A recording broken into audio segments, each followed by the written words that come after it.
పల్లెరా మన పల్లెరా దేశరాజు పల్లెరా కమలపురం మండలం కరీంనగరము జిల్లారా. పల్లెరా మన పల్లెరా దేశరాజు పల్లెరా. 4000 జనాభాతో కులమతాలకు తావు లేక వెలసిన మన పల్లెరా దేశరాజు పల్లెరా. పల్లెరా మన పల్లెరా దేశరాజు పల్లెరా. తూర్పున ఆంజనేయుడు, పశ్చిమాన పుషమ్మర, దక్షిణాన మట్టి రోడ్డు, ఉత్తరాన బడిరా. పల్లెరా మన పల్లెరా దేశరాజు పల్లెరా. కమలాపురం మండలం కరీంనగరం జిల్లారా.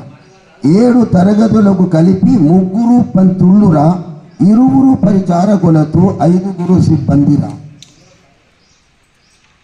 పెద్ద పంతులు కానిపర్తి, నడిపి పంతులు కమలాపురము, చిన్న పంతులు ముచ్చటగా ఉప్పులా నివాసిరా. అప్పుడు ఉన్నప్పుడు 7 తరగతులకు 3 టీచర్లు. రఘుపతి సార్ అని నుండి పాపం జరిగిపోయాడు కాన్పర్తి ప్రాపర్. ఉపేంద్ర సార్ అని నుండి కమలాపూర్ జరిగిపోయాడు. చిన్న పంతులు ముచ్చటగా మీ ముందర నిలబడి.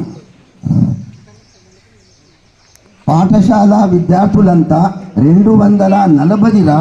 2 గదులు, 1 వరండా వీరికి సరిపోదురా. పాఠశాల విద్యార్థులంతా 240రా. 2 గదులు, 1 వరండా వీరికి సరిపోదురా. పల్లెరా మన పల్లెరా దేశరాజు పల్లెరా. వాన పడితే ఎండ కొడితే పాఠాలే కావురా. అందరూ నాయకులేనట, ముందుకు ఎవరు రారురా. పల్లెరా మన పల్లెరా దేశరాజు పల్లెరా.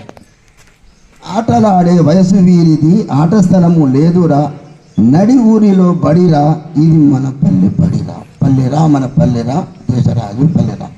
అప్పుడు ఒక స్పందన నా మనసులో వచ్చింది, ఒక ఆలోచన వచ్చింది. చిన్న పిల్లలు తరగతి గదులు లేక, ఆట స్థలం లేక, కృష్ణ వాళ్ళ గ్రౌండ్లోనే ప్రార్థన చేపించింది. అందరూ తెలుసు ఆ వాతావరణం ఎట్లా ఉండే, ఎవ్రీథింగ్ తెలుసు. ఎందుకంటే 17 సంవత్సరాలు నేను చేశాను కాబట్టి ఇక్కడ అంత నాకు తెలుసు. అయితే అటువంటి పరిస్థితుల్లో నడుచుకుంటూ కరుచుకుంటూ వాన పడితే తుమ్మ చెట్టు కింద చదువు చెప్పాం.